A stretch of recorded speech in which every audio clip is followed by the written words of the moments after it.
Alright, Bitcoin, blockchain, Dogecoin, Ethereum, NFTs, everyone is talking about cryptocurrencies right now. But good lord, what does all of it mean? So, welcome to the one video that will take you from crypto noob to crypto genius. I'm going to tell you what it is, why it keeps becoming more important, what I've actually invested in myself, and the dark side of it.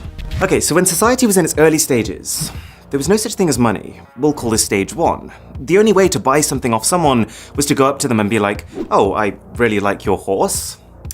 I'll trade you my cat for it. Sorry, Milo. I'd never trade you. But the issue with a system like that is that even though you might be perfectly happy to give up your horse, you just might not want a cat. So that trade will never happen. But that's where currency came in. Stage 2, coins, which, because they were made of precious materials like gold and silver, everyone just accepted that they were worth something. You've heard of the British pound, right? Well, the reason they're called pounds is because £1 literally just used to be £1 of silver. And so all of a sudden in a trade, it doesn't matter if you don't want my cat. As long as I have coins, we can still trade for your horse. Even if you have no use at all for the silver, because it's a precious material, you have that reassurance that you can take that coin, give it to someone else, and trade for something that you do want. Convenient, right? But then this evolved to stage 3. As banks became established and governments had control, we realized that as long as there was trust in the system, we could move away from needing to carry blocks of precious metal towards something even more convenient. Paper money. It does the same thing, but now the money doesn't have value because it's made of pure silver, it just has value because the government says it has value. Like this £10 note here in the UK, the note itself is just made of, well, it's actually made of plastic. They changed it recently because it's more durable. But if you look closer, you can see that all this actually is the Bank of England promising that they will pay the bearer of this note £10. Really, this is just a receipt, a kind of proof that you own a certain amount of money.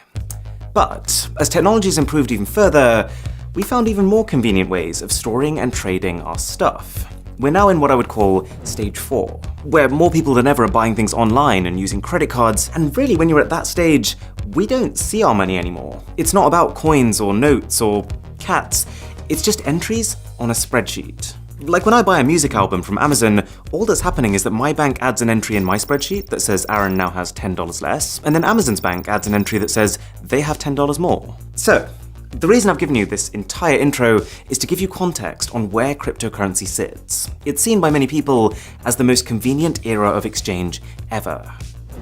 Stage 5. The way to think about a cryptocurrency is that it's 100% virtual. I know the logo for Bitcoin kind of looks like a physical coin. It really is a Bitcoin now. But with crypto, there is no gold, there is no silver, there is no paper. It really is just the transfer of digital assets. But the core concept is exactly the same. Think of them as literally just running spreadsheets of who's paid what to who. But instead of multiple banks keeping their own separate records, with crypto, there is just one enormous spreadsheet of every transaction made using that currency. And this is called a ledger. Okay, we all love a good spreadsheet, but what's all the fuss about? Why is everyone going crypto crazy? Well, there are some distinct advantages to a currency system like this. One, it's decentralized, which means that while every transaction of a given cryptocurrency is all recorded on the same ledger, there are many, many copies of that ledger, and anyone who is a part of the network has one.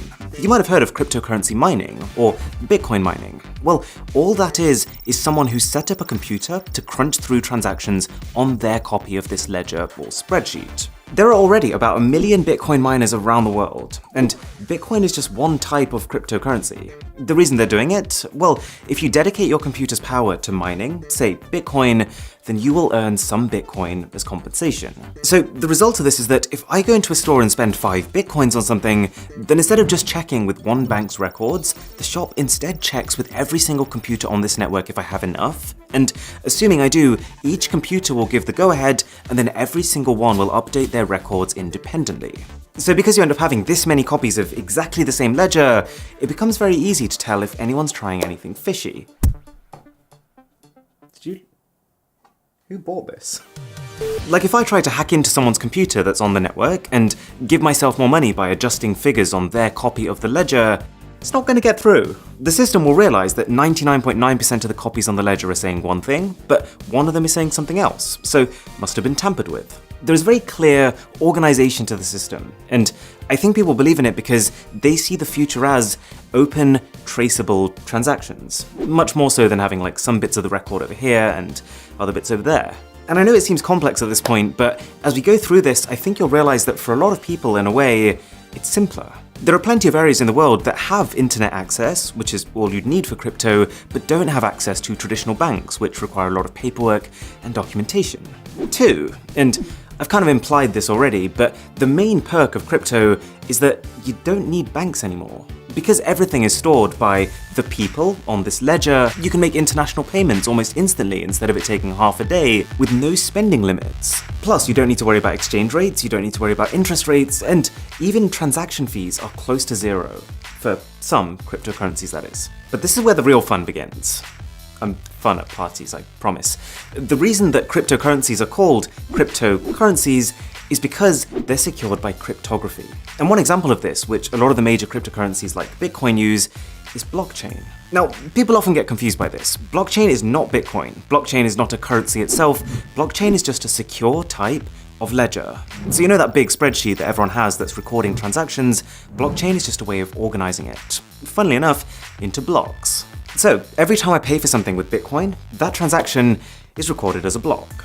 Each block contains transaction data, like who was paid and how much, a hash, which is a unique identifier, and the hash of the previous block in the sequence, or the last transaction that was recorded. And the pivot on which this system rests is that if something in a block is changed, then that block's hash will change. You might be starting to see where this is going. Because each block also contains the data of the previous block, if the hash of the block here changes, then the next block will no longer have a matching hash with it, and so every subsequent block after that one becomes invalid. So if you combine this with what we talked about earlier, this whole idea of a million different users all having their own copy of the blockchain ledger, then if I wanted to fraudulently create a transaction that, say, paid me money, I'd have to not just tamper with a block and every single block after it, but I'd also have to do this on at least 500,000 computers around the world, so that the majority of computers in the system are also consistent with the one I've tampered with. Probably not gonna happen. Whereas just hacking into someone's dollar account and sending myself money, that does happen. And it's sometimes as simple as just literally guessing someone's 6-digit PIN. But there's a massive jump between that and trying to hack into 500,000 uncorrelated computers at once. Okay, so cryptocurrencies have their issues. I'm literally going to get to them in a minute, but hopefully you can see why some people are excited about them. And that brings me on to investments. You've probably heard of people putting money into cryptocurrencies, and all that means is that they're exchanging normal currencies, like dollars, for cryptos, like Bitcoin. They're hoping that those cryptocurrencies become the next big thing, and therefore suddenly shoot up in value, at which point they can then either spend them, or just exchange them back for more dollars than they bought them for. There's actually a term for cryptocurrencies that skyrocket like this, going to the moon, or mooning, but that can mean something very different depending on who you talk to. But the one decision that someone would have to make at this point is, which cryptocurrency?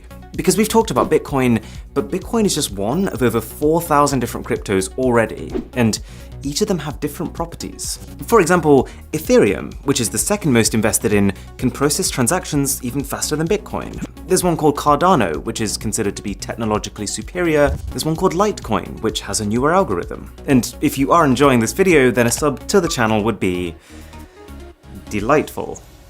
So let me show you what I've done, and disclaimer, this is not in any way at all financial advice. I'm not recommending this, I've literally only put in a small amount of money that I am comfortable losing, and to be honest, the way I'm seeing it is more as an optimistic gamble as opposed to a strategic investment. The only thing that you absolutely should buy is one of these hats. Best purchase I've ever made. That is financial advice. So I've put 40% in Ethereum, 20% in Polygon, 20% in Cardano, 10% in Cartesi, and 10% in Litecoin. And this portfolio has basically gone up and then down, and then up and then down. And then, honestly, you probably get more consistency from Wish.com. So crypto is in a pretty weird place right now. And this brings me on to its problems. The dark side. One of the main ones is exactly this. The reason I think a lot of people don't take crypto seriously is its volatility. Because these currencies are so new and they're completely digital, unlike, say, the market for gold, no one really knows what they should be worth. And so you find that crypto prices are quite heavily speculative. They're tied to the news cycle. Like when a glowing article comes out about them, prices spiral upwards, but then when Elon Musk posts a tweet that puts them down, they go way down. 2 is the fact that they're not really accepted as a form of payment in well, most places. Like, yes, I can now book holidays with crypto, I can donate to Wikipedia with crypto, but there's been a lot of companies who are pretty back and forth with it. Microsoft, Tesla, even Burger King are examples of companies who said they were going to accept Bitcoin, and then they said they weren't going to accept Bitcoin. 3. There can be an environmental concern. See, the whole reason why a lot of these cryptos are so secure is because of this concept of transactions being verified many times by many computers. So I think it's a fair criticism that in itself creates a fundamental inefficiency. That much computing power requires a lot of electricity. But at the same time, you could counter this by saying that traditional banking uses more electricity, that there are newer coins with better technology that are more efficient, and that one day we'll be able to get that electricity from renewable sources. Depends who you ask. And 4, there's also a pretty strong sentiment that because there's no real policing or regulation on crypto right now, it's like the perfect currency for criminals. But to be honest, I think the data speaks for itself on that one. According to Chainalysis, 0.34% of crypto transactions are criminal, up to 5% of normal cash transactions are criminal. And I think that's because it's a bit of a misconception that currencies like Bitcoin are anonymous. They're actually pseudonymous, which means that even though your actual details aren't visible to everyone, your public key, your unique identifier, will be permanently baked into the blockchain upon making transactions with it. So cash is just a better currency for most types of criminal activity, because by its very nature, it's untraceable. Don't ask me how I know that. But as well as the negatives, there are also just some straight up odd things that have come about because of crypto. For example, you might have heard of an NFT, a non-fungible token. If you haven't, you might want to take a seat for this one. I don't want to call it stupid, but this one's a head scratcher. So you know how now you can go into an art gallery and you can pay to own a painting? Well, now thanks to the blockchain, you can pay just to have digital ownership over something. So it doesn't stop anyone from using or sharing that thing, but all it means is that you'd effectively be the owner of the original, and they'd all be sharing copies of it, even if, for most intents and purposes, they look and behave identically. Like, a lot of these NFTs are literally just JPEG images. I think the reason some people find this stupid and kind of funny is that there's a distinct difference between buying an NFT and buying the rights over something. So if you buy the rights over something, that's a very legitimate purchase because you can create merch or sell licenses. With an NFT, you can't. The original owner still has all the reproduction rights over that piece. All it is that you're using the blockchain to prove that you have some ownership over that asset. But clearly, just being able to say that has some value, because an NFT of this Gucci ghost sold for $3,600. The CEO of Twitter, Jack Dorsey, he sold the first tweet he ever made as an NFT for $2.9 million. 5 words! I could do that. Any takers? And this one just blows my mind. This photo, which is basically an overview of one guy's pieces of art, sold for $69 million. Very nice. To clarify, this literally just gives the buyer some digital ownership over a JPEG image. And finally, you might have heard of Dogecoin. Dogecoin is based on the same tech as Litecoin, but it was created as a joke. People started sharing it and putting a bit of money into it because they thought it was funny, but that propelled its value to the point where now we have people who have actually become millionaires just because they bought Dogecoin when it was cheap. It's an interesting world out there. If you did find this useful, then do consider sharing it with a friend or family member who could benefit. I would really appreciate it. And for my best phones of 2021, click here. For an Instagram story that crashes your phone, click here. My name is Aaron, this is Mr. Who's the Boss, and I'll catch you in the next one.